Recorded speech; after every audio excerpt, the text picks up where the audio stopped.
Well, it's a pleasure to engage with you, Chris Leitch, and you are the proud owner of Social Credit. Thanks for your time. It's a pleasure, Brian. Nice to be able to talk with you. I'll tell you why I want to engage with you. It's been confirmed, it was in the media, Kath Lauderdale, a respected member of the community in Taranaki, is standing for your party in the seat of New Plymouth, and we wish her well. And she's an outstanding candidate, isn't she, Chris? Yes, she is. We're very lucky to have her, actually. She's got a strong background in the media and in community organisations across the local area. So we're very, very lucky to have her on board. So we will showcase her as a candidate. And I want to have a more cerebral and historical sort of discussion about social credit. When I told a friend I was doing an interview, they said, "Oh my goodness, I didn't know that social credit was still around in its height. It's been a laudable, highly respected, influential party." So let's have the Reader's Digest history. I understand it, it's absolute zenith in terms of seats in Parliament. The year, of course, was 1984. There were three MPs. Now, you wrote the website, so this is the test. Who are those three MPs? Well, we had Gary Knapp, Bruce Beetham and Neil Morrison. The highest polling year for the party was actually 1981.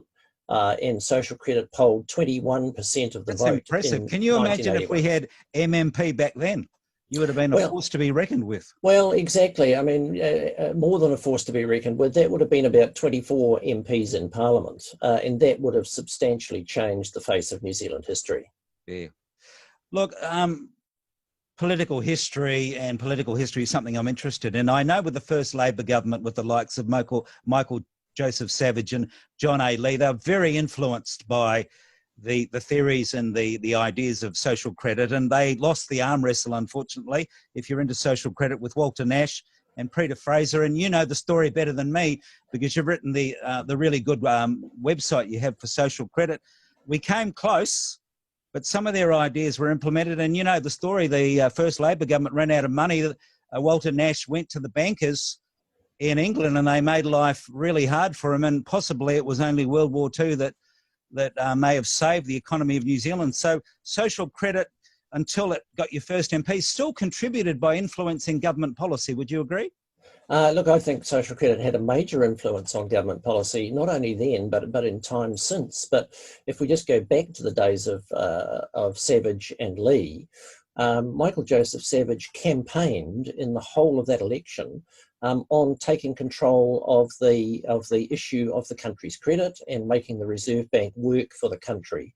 I mean, you know, he did have the support of what was a massive social credit or Douglas credit movement, as it was then, which had about 20,000 members nationwide. And yeah, they did implement some in the way of social credit, but unfortunately, the social credit faction within the Labor Party got overtaken by the orthodox finance.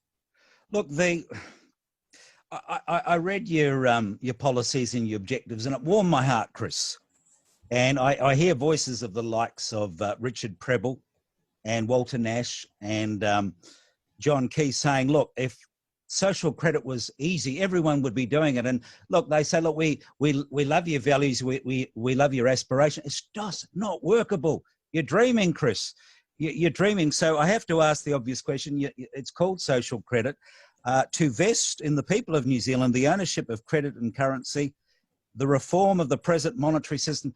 How can you do it? I think we want to do it, but we don't believe you can do it. And that's possibly why in the last election, you got about 900 votes for the whole country. How can you do this, Chris? Well, I don't think it's so much that people don't necessarily believe it. I think it's the fact that people are brought up being given the understanding that banks lend money that people deposit with them.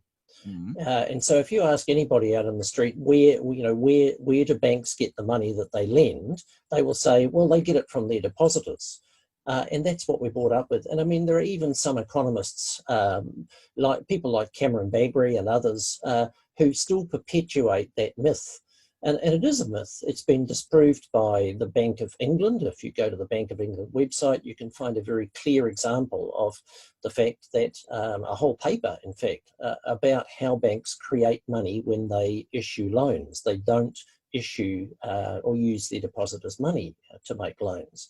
You can find the same thing on the German central bank website, and in fact, even our own Reserve Bank has exactly that in a text written by Gillian Lawrence that details how banks go about making loans.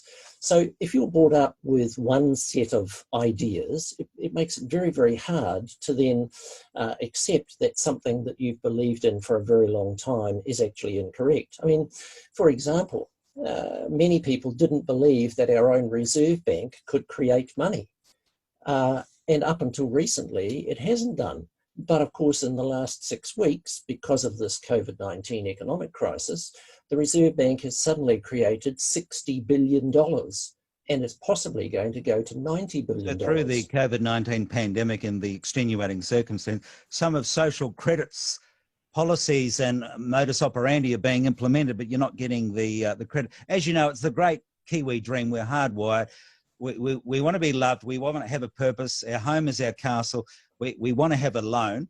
And if you can get credit and you've got a job, you're away, and interest rates are at a record low. So do you think there is going to be a receptivity for social credit? Or do you think because of this crisis, you're going to be completely shut out? I mean, the latest polls, Labor, if there was an election, 56%, it's turning into a presidential election apart from possibly the Māori Party with accusations that National's being racist. So are you optimistic about the upcoming election, Chris? Yes, I am actually, because when you talk about polls, I mean, social credit registered on that same poll that you're talking about for the first time that it's registered on any polls in the last 30 years. Well, that's good news. Yeah, and so it's a major step forward. Now, you know, it's not a major percentage, but at least we're on the ladder. And I think that's come about by two things. One is some of New Zealand's leading economists, such as Dr. Jeff Bertram, Raf Manji. There's 5 of them I counted, yes. Yeah, there are 5 of them, who are actually coming out saying, well, look, there's no reason why the Reserve Bank can't create money and give it to the government to use. And even Adrian Orr himself, in an interview the other day, said, look, there's no reason why that can't be done. It's just not how we've chosen to run the business. So when you have leading economists and the Reserve Bank governor coming out and effectively saying, look, what social credit's been saying all these years is actually quite true. There's no reason why it can't be done. It's just we've chosen not to do it. Given the polls, though, wouldn't you better just be like a lobby group rather than standing candidates with the reality? I mean, look, Kath Lauderdale, bless her, she's outstanding, and I know her well. She ain't got a hope. She'll probably get maybe 500 or 1,200 votes. So wouldn't you be better rather than being a political party, just like a high-powered lobbying group? I mean, I love your ads, and we're going to talk about social credit will reclaim our future, and you're going to talk about the $20 billion package. So my counter to you, why not just be a high-powered lobby group rather than a political party? Well, I guess the question there is, who do you lobby? Because if you're a lobby group, you're going to try and lobby existing parties in Parliament, and they're fixed to essentially the neoliberal economic way of doing things. You know, Robertson is saying, well, look, you know, we could use the Reserve Bank, but at the moment the financial markets are working well. The government can issue lots more bonds. Minister of Finance we're talking about here, yes. And you know, the government can raise a whole lot more debt, and that's the traditional way we've done things. So while all that's working, we're going to pin on New Zealanders and their children and their grandchildren $200 billion worth of government debt that is going to have to be repaid out of taxes. So, you know, what's the point of trying to lobby the finance minister? Chris, when I agree that you've got the history, you've got the policies, you know, and the intellectual smarts. I'm just worried you're not going to get the media oxygen unless you spend a lot of money in ads, you know, and when there's going to be TV debates, you won't be part of the debate. And unless you go, you know, you look pretty fit, Dancing with the Stars. I'm just sort of concerned that this is the challenge for all small parties at the moment. Look, it absolutely is. Yeah, it absolutely is, Brian. And there's no doubt about that. But social credit has, as you know from having read the website, has a long history. It came from a start in 1953 when the political party was formed. I mean, social credit had been around as a lobby group since the late 20s. And, its lobbying was successful with the first Labor government, but it didn't last. And that's the problem with being a lobby group, is that unless you've got somebody in Parliament or people in Parliament that are absolutely committed to what you're trying to achieve, you're always relying on somebody else to actually achieve it. Chris, as you know, with political history, and it's dear to your heart, I mean, with Rogernomics and euthanasia, and very little difference between National and Labor.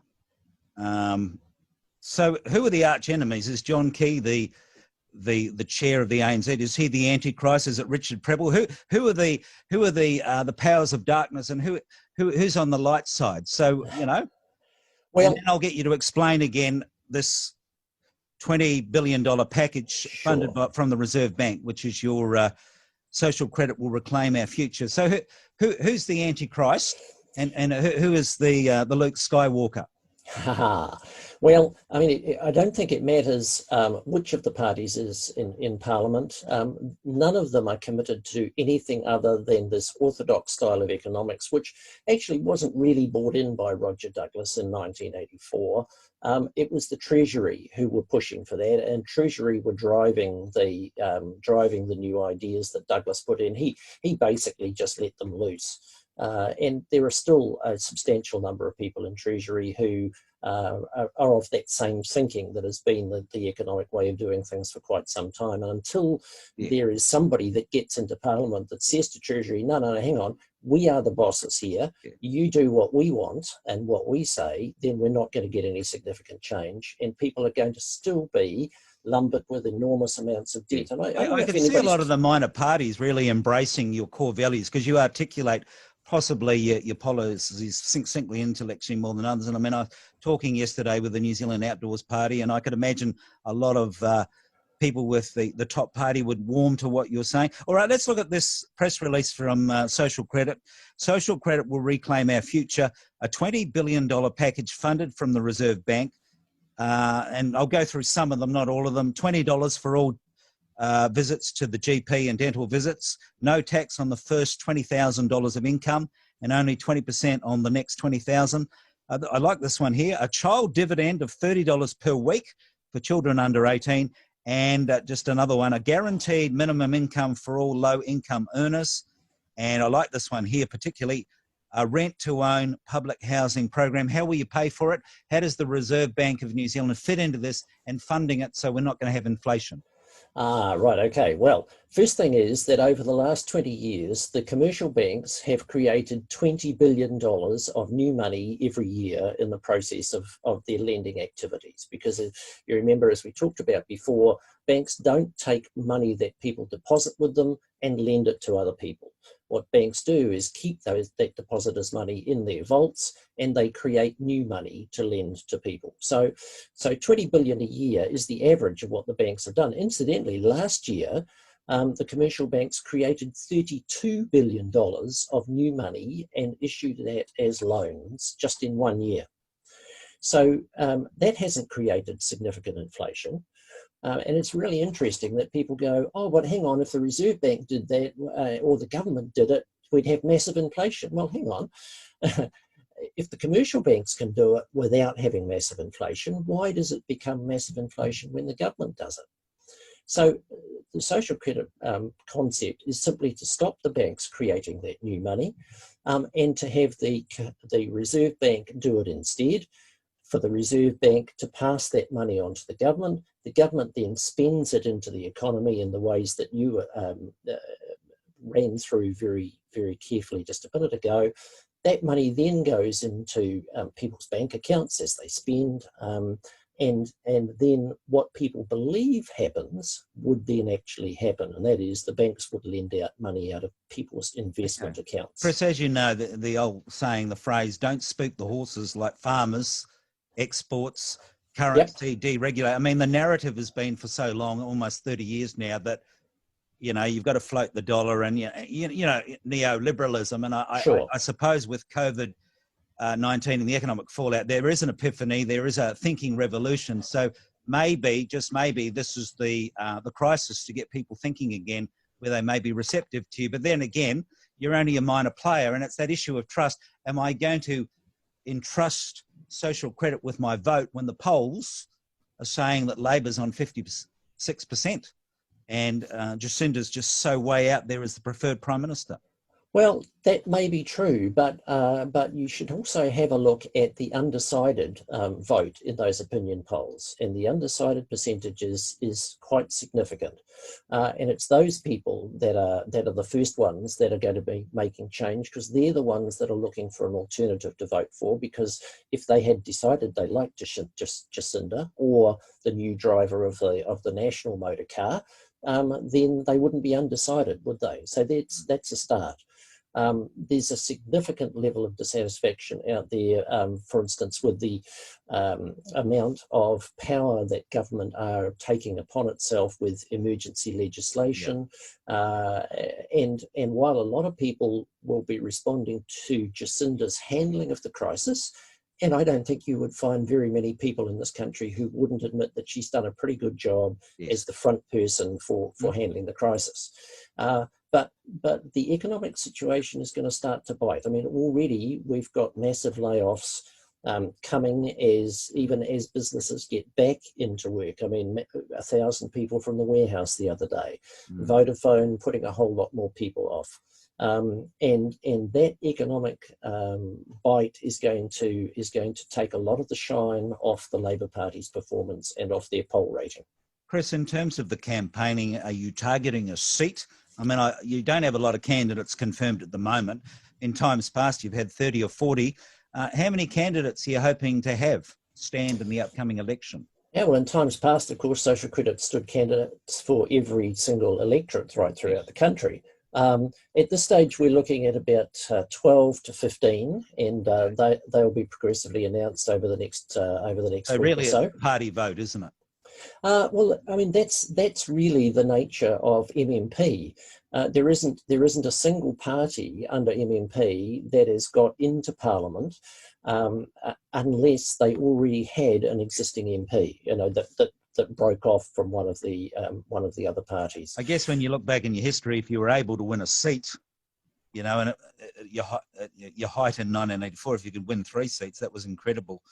So it has been done in the past. What's the bank balance like? I noticed you've got all these ads in the newspaper. I mean, the main media is very happy to take your advertising, Chris, and we welcome it. So what are the funds like? Well, look, there's another ad going in this Saturday, as it turns out, in newspapers across the country, and those ads themselves have been generating funds, which is rather nice, I might say. There's never enough, and for a small party, it is incredibly difficult because if you're in Parliament, you have an immense amount of taxpayer resources. I mean, as an MP, you have free travel, you have free accommodation, you can jump in a taxi and go wherever you like, and you and I pay for it. You've got a plethora of researchers, media people, all of those other resources. I mean, my local MP here, who happens to be a National Party MP, has been Whangarei, aren't you? Yeah, I'm in Whangarei. For months, he's been putting full-page adverts in one of your stable's newspapers, the Northern Advocate, and those full-page ads have been going in 2 or 3 times a week, paid for by parliamentary services. So, is your seat Northland? Is it Shane Jones, or we're not quite? No, it's Whangarei. Shane Jones is the seat that wraps around the outside of that. Not a problem. Look, you present. I'm looking at your body language. You're very coherent. You're very cerebral, calm. There's nothing socialistic, communistic, or scary about you. Often, when people are a small party, they kind of think, you've seen Facebook. Yes. What do you do professionally, Chris? Look, I've been a self-employed businessman all of my life. When I left school, I had a year and a half working for a boss, and since then I've run my own businesses ever since. What I do right now, actually, is I teach ballroom dancing as a full-time occupation. Because I was going to recommend Dancing with the Stars, to lift the party profile, but I don't know if they're running with that program anymore. There is supposed to be another series this year. Program, I should say. Yeah, there is supposed to be another series this year. There were some announcements about it, but I haven't seen anything recently. But of course, for me in dance studios, there's been no business all during the lockdown, Yeah. right through until this week, actually. So, All right. Well, let's wrap it up with the call to action, the executive summary. I think, like I said, if people were to read your website, just about all your policies would resonate with their core values of what it is to be a Kiwi, the environment, being inclusive. It's beautiful. My heart warms, but it's just, I ask the question again, Chris, social credit, are you dreaming? Are you dreaming? And summarize it. How can we do this? I ask the question again, to vest in the people of New Zealand the ownership of credit and currency, and the reform of the present monetary system is required. How are you going to do it again? The executive summary, Chris. well, look, social credit has done it before. It came from 0 to 21% from 1953 to 1981. The party's rebuilding again now. As a result of those newspaper ads, we've got a big inflow of new members and money coming in, and that's going to see us build even further. Well, Chris, lovely to engage with you. You've got a nice persona. You're very succinct and lucid, and congratulations on your website. And the call to action, if people want to find out more about social credit, direct them to where? Socialcredit.nz. Socialcredit.nz. And we're looking forward, of course, to interviewing and catching up with Kath Lauderdale. Always a pleasure, Chris. Thanks for your time. Pleasure, Brian. Nice to talk to you. Have a nice night. Cheers.